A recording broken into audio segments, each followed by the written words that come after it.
La historia empieza más o menos a mediados de la década del 2000, sería el año 2006, cuando apareció la noticia en la página de CONICET de un proyecto general en todo el país de crear institutos con determinada masa crítica de investigadores que fueran de doble dependencia, es decir, que pertenecieran al CONICET y a las universidades nacionales, dado que ya las autoridades de CONICET de ese momento habían detectado que muchos investigadores de CONICET trabajaban en las universidades.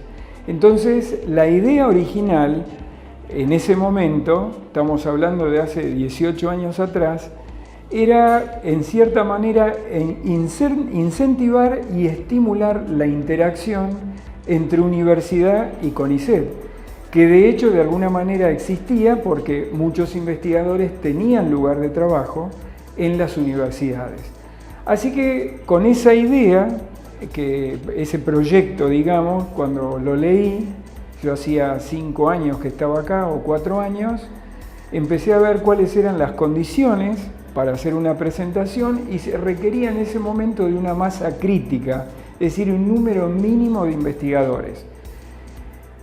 Veo el número de investigadores de CONICET que éramos y éramos 7, exactamente el número que requería el CONICET.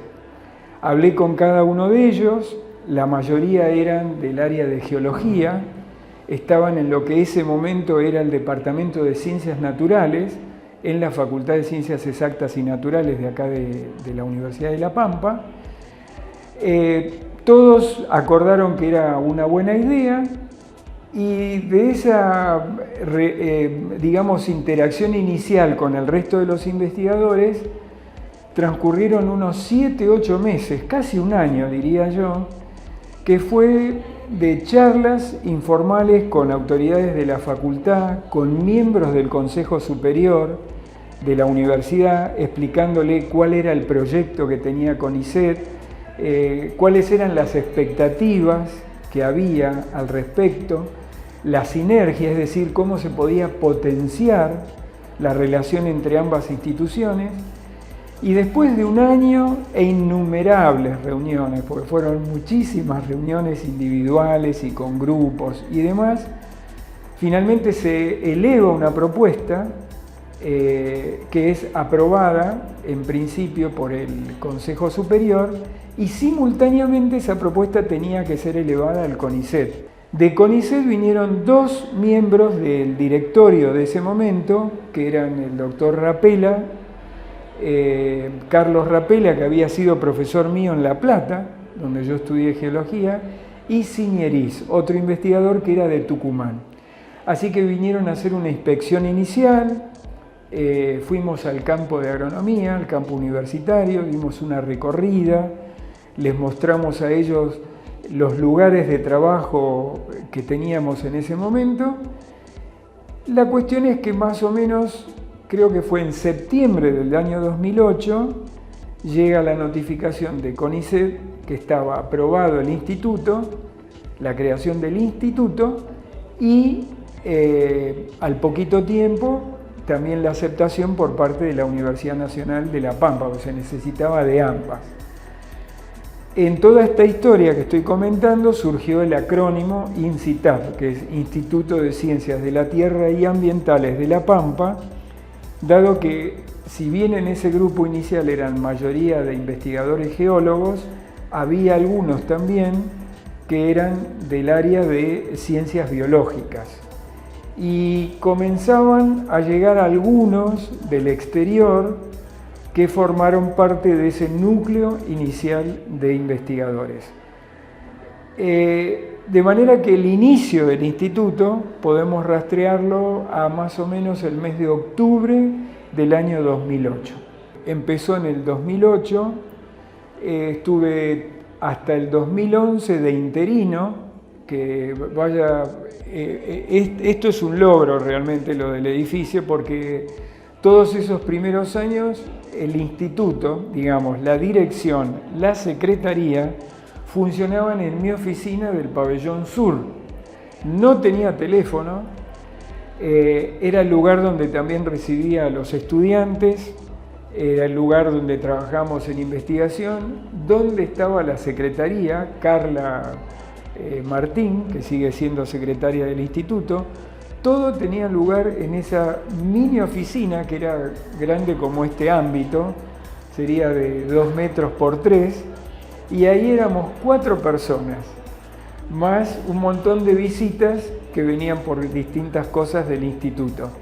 Dicho sea de paso, no había teléfono, había solo para comunicación interna, de manera que todas las comunicaciones las hacía en franjas horarias desde mi casa. Daba el teléfono de mi casa para poder hacer las conversaciones telefónicas relacionadas con cuestiones del instituto. Esos fueron los inicios y todo a pulmón, muy artesanal. El instituto existía virtualmente y en ese momento el CONICET llama a concurso para cubrir el cargo de manera efectiva, o sea, con un concurso público. Obviamente, como estaba de interino, me presenté y sale el concurso a fines del 2011, me parece, y de ahí en adelante fueron otros 4 años de director del instituto ya regular, hasta el 2015. También fue un proceso gradual, progresivo, estábamos a la expectativa de la incorporación de nuevos investigadores, los contábamos con avidez, entonces pasamos del número inicial de 8 a 9, a 10, 12, 15, empezaron a incrementarse el número de líneas de investigación. Javier Brecha, el director actual, estaba en el área de biotecnología, que fue una de las últimas en incorporarse en ese momento, y lógicamente recibimos en ese momento, necesitábamos otro lugar para desempeñarnos, porque aquel era muy pequeño.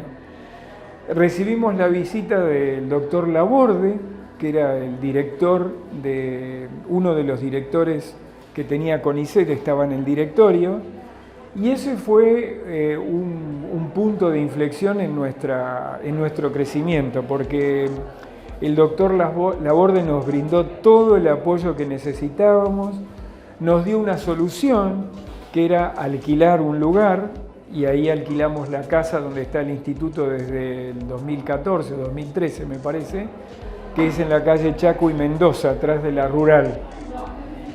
O sea que en ese lugar el instituto ha continuado hasta hoy a lo largo de 10 años y brindó el espacio necesario para la secretaría, para la dirección y algunas oficinas para investigadores, dado que seguíamos creciendo. Simplemente fue una etapa, digamos, yo la recuerdo muy positiva en el sentido que es la creación de algo, de no existir nada. Nosotros en ese momento pusimos un punto en la pampa de CONICET. Uno iba a Buenos Aires, a la oficina de CONICET, cuando estaba en la calle Rivadavia, la sede histórica, veía un mapa de Argentina con todos los puntos donde había delegaciones de CONICET. Y en el centro del país, La Pampa, era un blanco. De manera que para nosotros en ese momento fue un gran orgullo colaborar a que La Pampa estuviera en el mapa de CONICET. Y fue en ese momento también donde surgió lo del correo, este lugar actual. Leyendo una nota en el diario La Arena del edificio que estaba abandonado, digamos, solamente ocupado por el correo y el tercer piso o el cuarto por Radio Nacional. Y ahí empezó toda la movida para este lugar, allá por el 2013, 2014. Así que, bueno, ahora es como un sueño hecho realidad, ¿no? Ver toda la gestión que hizo Javier Brecha, finalmente consiguió este sector y, bueno, renovado, reciclado y finalmente un lugar digno, digamos, para trabajar.